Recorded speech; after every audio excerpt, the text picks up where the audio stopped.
I'm Dana Colodzi, and this is Multifamily Biz News.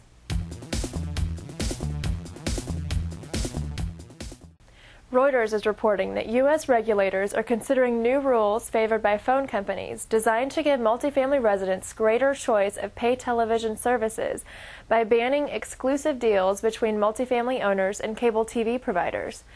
Under a proposal by the head of the Federal Communications Commission, the owners of multifamily properties would be prohibited from making or enforcing exclusive deals with cable operators.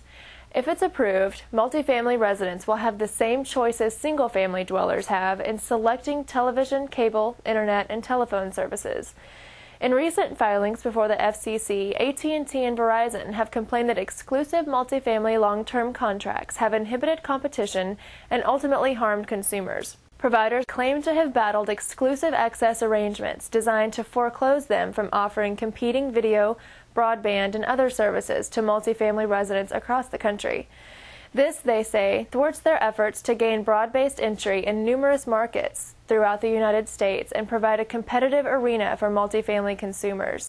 Large cable providers such as Comcast Corporation and Time Warner Cable Incorporated are likely to oppose the FCC proposal. The National Cable and Telecommunication Association, the cable industry's lobbying arm, is questioning whether the FCC has the authority to interfere with contracts between cable companies and multifamily owners.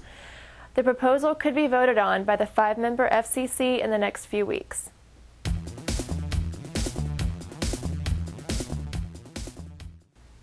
Two years after Hurricane Katrina, New Orleans public housing is still suffering. According to Tracy Washington, president of the Louisiana Justice Institute, only a quarter of the more than 5,000 affordable housing units are filled. Some of the closed housing units didn't even take in water. Washington claims the New Orleans government viewed Katrina as an opportunity to demolish old public housing and take ample time converting to mixed-income developments. Private housing is affected as well. New Orleans enacted a surprising policy to demolish homes after 120 days in a series of appeals.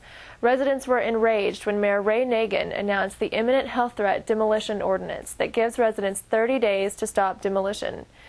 The warning before demolition is limited to a sticker placed on the property and a mention on a website and in the newspaper.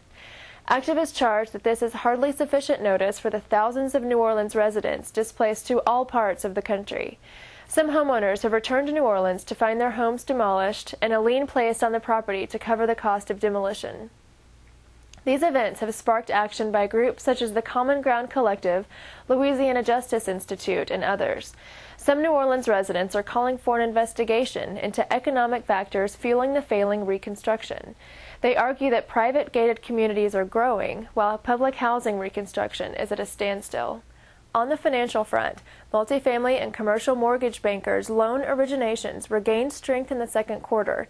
According to the Mortgage Bankers Association's quarterly survey, second quarter originations were up 26% from the first quarter of 2007. These solid gains are also reflected in a 40% higher rate over the second quarter of 2006. The results track the traditional trends for quarterly comparisons, which go back to 2001 when MBA's survey was first published. It is noteworthy, however, that the upward movement appears to have been driven substantially by increases in conduit loans and real estate investment trust privatizations. The recent collapse of the conduit commercial loan credit market will certainly be reflected in the third quarter and may present an entirely different picture.